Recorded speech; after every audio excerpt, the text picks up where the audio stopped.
Greetings, beloved collective.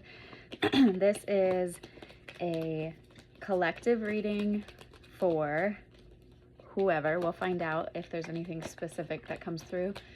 So we just say yes to the divine plan, to the highest divine plan according to the good one, the good shepherd. Keep going.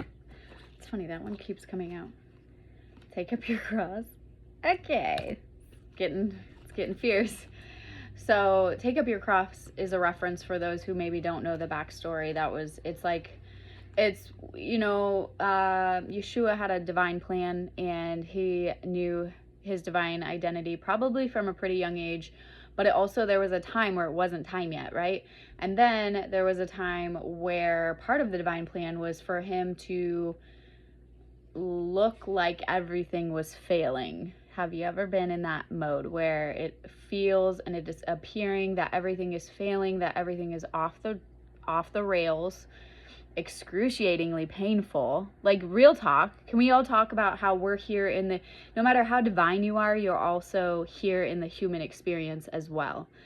And I think it's an important distinction to make, to allow you to honor that part of you that is also here in the human experience. You might be straddling realms and divinely connected and know that and everything, but it's still painful when you have to take up your cross and go through it. So let's all just take a moment, take that nap if you need it, if it's time. Generational wealth, because generational wealth is awaiting you. For the joy set before him, he endured the cross. That's what it says. That's what it's written.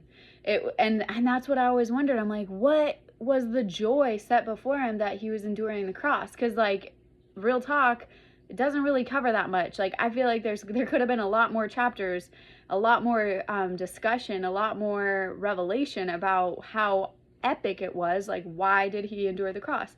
It's so that all of us, in my opinion, could attune to that consciousness, to that tunnel. The way I see it is like this Christ consciousness is opening up the pipeline to the light again, like clearing the pollution, cleaning the lens that allows us to not only see divinity, but also be able to experience our divine identities come to fruition, manifestation come to fruition as our divine identities. This one, fire. First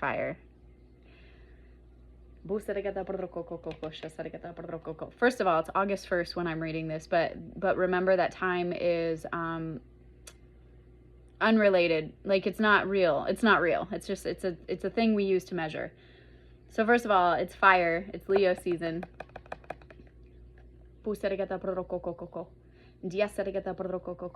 I'm really hesitant to go down the whole thing of, like, maybe you know somebody that's a fire sign, maybe you happen to be a fire sign, maybe you have a fire sign somewhere in your chart, because it's like, if you could list off all of those options, you're probably going to get to something. But I also don't want to squelch or whatever, quench the spirit.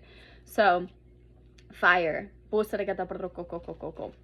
walking through the fire is sometimes how it feels when you're taking up your cross. But remember that the fire is also refining.